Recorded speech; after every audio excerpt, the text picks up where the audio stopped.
यहाँ पे लेके आए और फिर अगले हफ्ते में प्रपोजल्स के साथ हम सीपीएफसी के ऑफिस में सीपीएफसी के अधिकारियों के साथ हमारी मीटिंग होगी। हम अपना पक्ष रखेंगे, वो अपना पक्ष रखेंगे। एक तरीके से ये निगोशिएशन की तरह से होगा और जो फाइनल प्रपोजल्स शॉर्टलिस्ट हम करेंगे वो हम लेबर मिनिस्ट्री को देंगे। सर, आपकी मांग तो मिनिमम 7,500 रुपये पेंशन की है न्यूनतम, लेकिन अगर मिनिमम कितना, अगर मतलब मीटिंग में जो निगोशिएशन होगा तो कितना पे मांग सकते हैं आप? नहीं, हम तो 7,500 महंगाई भत्ता मांग ही रहे हैं। अब ये जब 7,500 महंगाई भत्ता करेंगे तो किस तरीके से करना है। फॉर एग्जांपल, अगर 7,500 बनाना है मिनिमम पेंशन को तो 1,000 में आपको 6,500 जोड़ने पड़ेंगे। 1,000 तो मिनिमम पेंशन है, 1,000 में 6,500 आप जोड़ेंगे, उसके ऊपर डीए जोड़ेंगे और 2,000 जिसका है उसमें भी 6,500 आप जोड़ेंगे, डीए जोड़ेंगे। मतलब जो पैरिटी है, जिसको 1,000 है, 2,000 है, 3,000 है, ये पैरिटी भी बनी रहेगी। और हम लोग इस तरीके से सोच रहे हैं कि जैसे 7,500 इसका हुआ तो 2,000 वाले का 8,500 होना चाहिए, 3,000 वाले का 9,500 होना चाहिए। एक तो ये तरीका है। अब उसमें ये देखना है कि ईपीएफओ के रिसोर्सेस कितने हैं, उनके पेंशन फंड में पैसा कितना है, उनको ब्याज कितना मिलता है और उनके ब्याज में से पेंशन बांटते कितना है। हमने देखा है लास्ट ईयर में उन्होंने 14,000 करोड़ रुपए बांटे हैं पेंशन के नाम पे, जबकि ब्याज आया है उनको 51,000 करोड़ रुपया और जो इन्वेस्टमेंट है वो तो तकरीबन 27,000 करोड़ रुपया। जो रेसिडुअल फंड है, जो उनके कॉर्पस फंड है पेंशन में, वो तकरीबन 8.5 से 9 लाख करोड़ है। तो ये सारा देख के और ऐसा इसमें ये देखना पड़ेगा कि इसको आने वाले पीढ़ियों के लिए फंड ड्राई ना हो जाए, ये भी देखना पड़ेगा। जो लोग रिटायर्ड हो रहे हैं उनको भी फंड ड्राई ना मिले, उनको भी उनकी पेंशन मिलती रहे। इस हिसाब से विचार करके हम 7,500 और महंगाई भत्ते की बात कर रहे हैं। कमांडर साहब, कहीं बीच के रास्ते पे तो नहीं जा रहे हो आप? कहीं बीच के रास्ते? नहीं, अभी तो मुझे रास्ता मालूम नहीं। अभी तो हमारी डिमांड 7,500 महंगाई भत्ता है, लेकिन उन्होंने ये किया कि भाई आप लोग, हम लोग सब विषय को सॉल्व करना चाहते हैं, हल करना चाहते हैं, तो आप ही खुद इसमें बैठो समिति में। ये बहुत बड़ी बात है, ये बड़ी बात।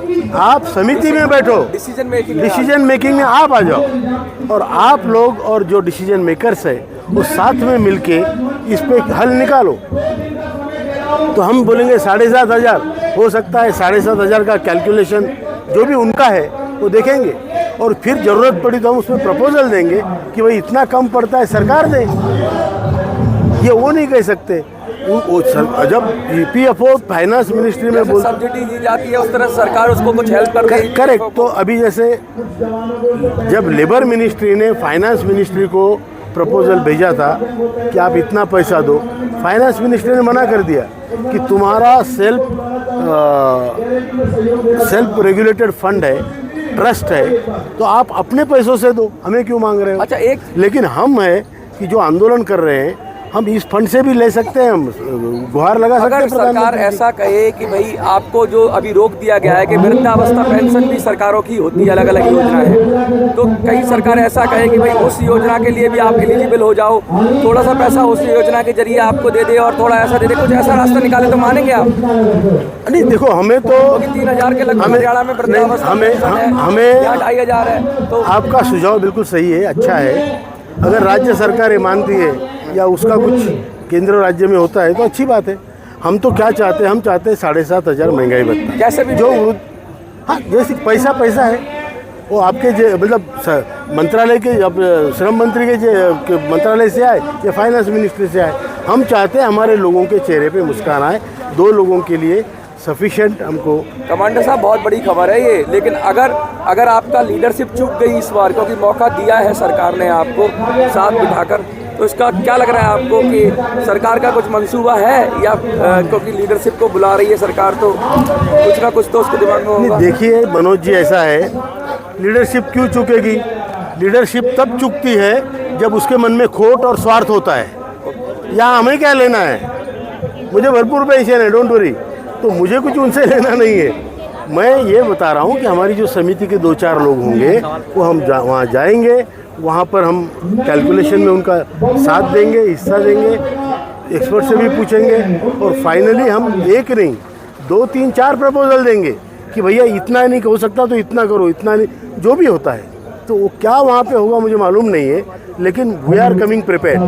तो उसके बाद क्या प्रोसेस होगा? श्रम मंत्रालय को भेजा जाएगा वो प्रपोजल, और जब आप दे दोगे तो वो फाइनल करेंगे, श्रम मंत्रालय को भेजेंगे, फिर उस पर तो ये तो लंबा प्रोसेस हो गया। लंबा प्रोसेस नहीं है इसका, ये फंड से क्या करना है, अच्छा, ये अधिकार श्रम मंत्री को है। अच्छा, श्रम मंत्री को ये अधिकार केवल श्रम मंत्री है इस नाते नहीं है, वो सीबीटी के चेयरमैन है, जो सेंट्रल बोर्ड ऑफ ट्रस्टीज़ है, जो ये पूरा फंड संभालती है। उसमें 43 मेंबर्स होते हैं, उसके चेयरमैन श्रम मंत्री होते हैं और जिसका सेक्रेटरी सीपीएफसी होता है। तो ये जब सीपीएफसी के ऑफिस में कैलकुलेशन होके लेबर सेक्रेटरी के पास जाएगा, वहाँ से क्लियर होगा तो श्रम मंत्री डिसीजन ले सकते हैं। अगर उसमें दिक्कत है तो फिर प्राइम मिनिस्टर जी को इसमें आदरणीय प्रधानमंत्री जी को इंटरवेंशन करना पड़ेगा।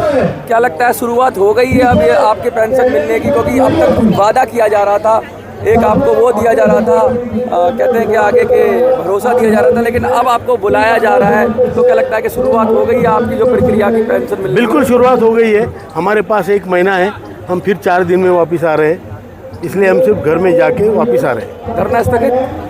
धरना स्थगित यहाँ पर आपने देखा हमारे लोगों को दूर से आने में कितनी दिक्कतें हैं, फिर भी 11 दिन हमने चलाया। और यहाँ पे पुलिस प्रशासन की कितनी ज़बरदस्ती है। मैं नहीं चाहता हमारे बूढ़े लोग, वृद्ध लोग यहाँ पे सफ़र करें, तो मैंने ये निश्चय किया है, डिसीजन लिया है, लोगों से पूछ के लिया है और ये डिसीजन लिया है कि अभी हम ये आंदोलन फ़िलहाल दिल्ली का स्थगित करेंगे, लेकिन जहाँ जहाँ हम रहते हैं वो जिलों में आंदोलन जारी रहेगा।